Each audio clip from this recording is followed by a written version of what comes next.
ബഹുമാനപ്പെട്ട സണ്ണിക്കുട്ടി എബ്രഹാം പറഞ്ഞപ്പം ഈ മാതൃഭൂമി ഇങ്ങനെ സഹായം ചെയ്തില്ലായിരുന്നെങ്കിൽ കൊടിയ അഴിമതി നടന്നേനെ എന്ന് പറയുന്നതാണ് യഥാർത്ഥത്തിൽ ഏറ്റവും തെറ്റായ കാര്യം.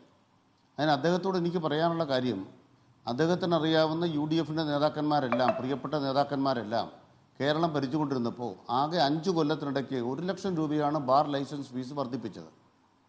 പിണറായി സർക്കാർ അധികാരത്തിൽ വന്നപ്പോൾ 12 ലക്ഷം രൂപയാണ് ഈ കാലഘട്ടത്തിൽ വർദ്ധിപ്പിച്ചിരിക്കുന്നത്. അപ്പം പാർട്ടിക്കാർക്ക് പൈസ പിരിക്കാനായിരുന്നെങ്കിൽ 12 ലക്ഷം വർദ്ധിപ്പിക്കുമായിരുന്നില്ല എന്ന സാമാന്യ ബുദ്ധി ബഹുമാനപ്പെട്ട സണ്ണിക്കുട്ടി എബ്രഹാം സാറിനുണ്ട് എന്നെനിക്ക് നന്നായിട്ടറിയാം. രണ്ടാമത്തെ പ്രധാനപ്പെട്ട കാര്യം, ഉമ്മൻചാണ്ടി സർക്കാർ അടച്ചുപൂട്ടിയ ബാറുകളെല്ലാം LDF സർക്കാരിൻ്റെ കാലത്ത് തുറന്നു എന്നുള്ളത് ശരിയാണ്, നിയമാനുസരണം തുറന്നു. ആ തുറന്ന സന്ദർഭത്തിൽ ഉണ്ടാകാത്തൊരു കാര്യം ഇപ്പോൾ ഉണ്ടാകാൻ കാരണം എന്താണ്? ആ സന്ദർഭത്തിൽ 1 വെള്ളി രൂപ മുടക്കാതെയാണ് ഞങ്ങളുടെ ഹോട്ടലുകൾ തുറന്നതെന്ന് വേണമെങ്കിൽ ബഹുമാനപ്പെട്ട സാറ് അടൂർ പ്രകാശിനെ വിളിച്ചു ചോദിക്കുക. അദ്ദേഹം UDF MP അല്ലേ, അദ്ദേഹം ബാർ ഹോട്ടൽ നടത്തുന്നയാളല്ലേ. എത്രയോ കോൺഗ്രസ് നേതാക്കന്മാർ ബാർ ഹോട്ടൽ നടത്തുന്നു. നിങ്ങൾ അവരോട് ചോദിക്കുക, ഈ സർക്കാരിൻ്റെ കാലത്ത് ഒരു കടിഞ്ചായ വാങ്ങിച്ചു കൊടുത്തെങ്കിൽ അവർ വെളിപ്പെടുത്തട്ടെ. അടൂർ പ്രകാശിൻ്റെ ബാറൊന്നും നമ്മൾ പൂട്ടാൻ പോകുന്നില്ലല്ലോ.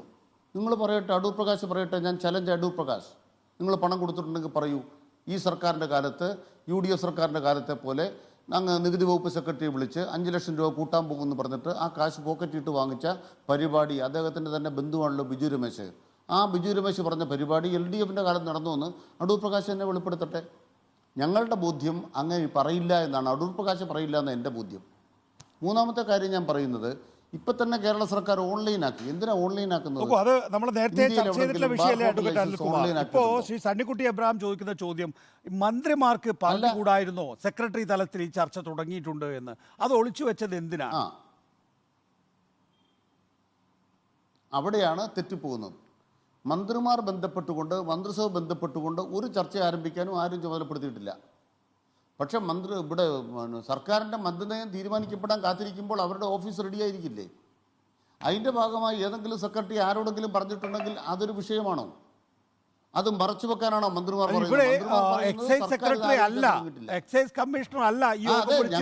മന്ത്രിമാരുടെ അറിവിൽ ആയിക്കോ? അവിടെയാണ് ഞാൻ ആദ്യം പറഞ്ഞപ്പോൾ ബഹുമാനപ്പെട്ട നികേഷ് തട്ടിവിട്ടു. അങ്ങ് തട്ടിവിട്ട കാര്യം എന്താണ്? ഞാനൊരു തെളിവ് തരാം. എന്താ തെളിവ്? 17/3/15 നിയമസഭയിൽ കൊടുത്ത മറുപടി. അതിലെന്താണ്? മദ്യനയത്തെ സംബന്ധിച്ച് റിപ്പോർട്ട് തരാനും നിർദ്ദേശം കൊണ്ടുവരാനും നിർദ്ദേശിച്ചിരിക്കുന്ന ടൂറിസം തൊഴിൽ വകുപ്പുകളെയാണ്. ടൂറിസം തൊഴിൽ വകുപ്പുകളെ UDF. അപ്പോൾ പിന്നെ ടൂറിസം വകുപ്പിനെ ഏതെങ്കിലും ചുമതലപ്പെടുത്താൻ ചീഫ് സെക്രട്ടറി തയ്യാറായിട്ടുണ്ടെങ്കിൽ അതെങ്ങനെയാണ് ഇപ്പം കുറ്റമാകുന്നത്? UDF കാലത്ത് കുറ്റമല്ല, ഇപ്പം മാത്രം കുറ്റമാകുന്നത്. ഇന്ന് പ്രതിപക്ഷ നേതാവ് അക്കാര്യത്തിൽ പറയുന്ന കളവല്ലേ? ഞാൻ കറക്റ്റായിട്ട് മറ്റൊരു കാര്യം പറയുകയാണ്. ഇവിടെ കുറ്റപ്പെടുത്തുന്ന പ്രധാനപ്പെട്ട കാര്യം എന്താണ്? 21ാമത്തെ യോഗം വലിയ കുഴപ്പമായിപ്പോയി. അതാണല്ലോ എല്ലാവരും പറയുന്നത്. 21ന്റെ യോഗത്തിന് ശേഷം 23-ന് ബാർ ഉടമകളുടെ യോഗം. അന്ന് വൈകുന്നേരം പിറ്റേ ദിവസവും അദ്ദേഹത്തിൻ്റെ അനിമോൻ്റെ പോസ്റ്റ് വരുന്നു.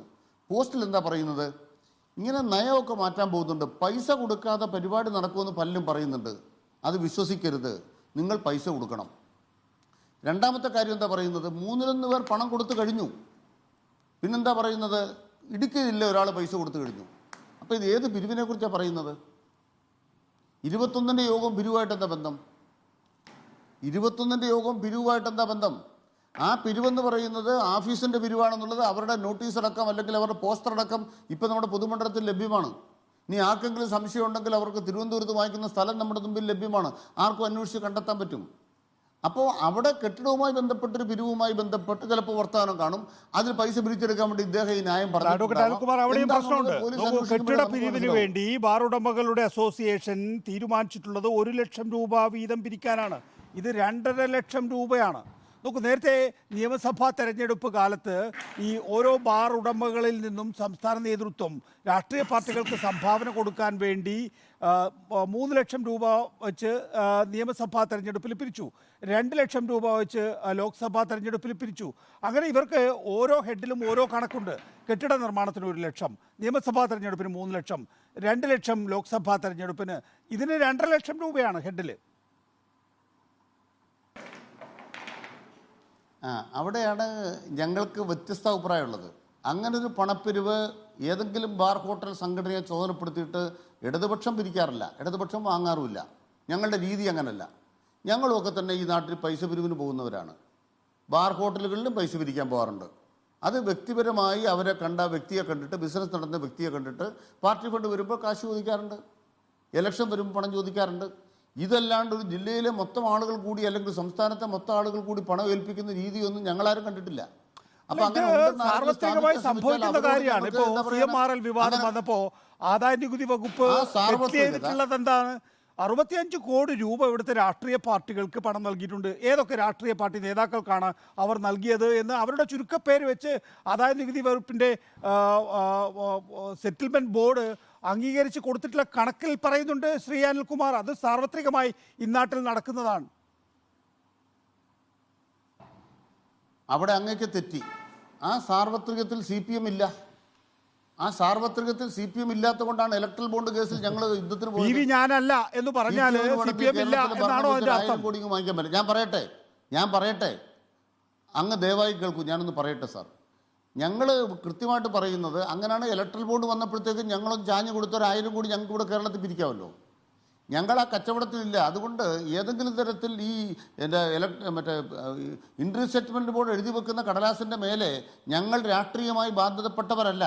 ഞങ്ങളുടെ പാർട്ടി മുഖ്യമന്ത്രിയുടെ പേര് അവിടെ എഴുതി വെച്ചിട്ട് PV അതാന്ന് പറഞ്ഞാൽ അത് ഞങ്ങളുടെ തലയിലാവില്ല. കാരണം ഞങ്ങൾക്ക് ആ കളരി പോയിട്ട് ശീലമില്ല. ഞങ്ങൾ ആ പരിപാടി നടത്തുന്നയാളല്ല. ആർജവത്തോടെ പറയുന്നത്. അതേസമയം ഞങ്ങൾക്ക് പണം കിട്ടിയെന്ന് പറയുന്നവരുണ്ട്. അത് അവർ അതിന് ഉത്തരം പറഞ്ഞോട്ടെ, ഞങ്ങൾക്കത് ബാധകമല്ല. ഇവിടെ ഞങ്ങൾ പറയുന്ന ചോദ്യം ലോജിക്കലാണ്. ഈ ലോജിക്കലായ ചോദ്യത്തിന് ബഹുമാനപ്പെട്ട നികേഷ് നിഷേധിക്കുമെന്ന് ഞാൻ വിചാരിക്കുന്നില്ല. എന്താ ലോജിക്കലായ ചോദ്യം? ബാർ ഹോട്ടലുകാർക്ക് ഞങ്ങൾ തെറ്റായി എന്തെങ്കിലും ചെയ്തു കൊടുത്തോ? നിയമവിരുദ്ധമായി ചെയ്തു കൊടുത്തോ ആനുകൂല്യം? UDFിനേക്കാൾ അവരോട് കർശന നിലപാടല്ല എടുത്തത്. അതിൻ്റെ ഫലമായി ഖജനാവിൽ പണം വരികയാണോ ചെയ്തത്? പാർട്ടി ഖജനാവിലേക്ക് പണം പോവുകയാണോ ചെയ്തത്? പാർട്ടി ഖജനാവിൽ പണം പിരിക്കാനാണ് 12 ലക്ഷം രൂപ ഈ നികുതി വർധനം ഉണ്ടാകുമായിരുന്നില്ല എന്ന ഒറ്റ കാര്യം. അതാണ് അക്കാര്യത്തിലുള്ള താങ്കളുടെ അടിസ്ഥാനപരമായ വാദം.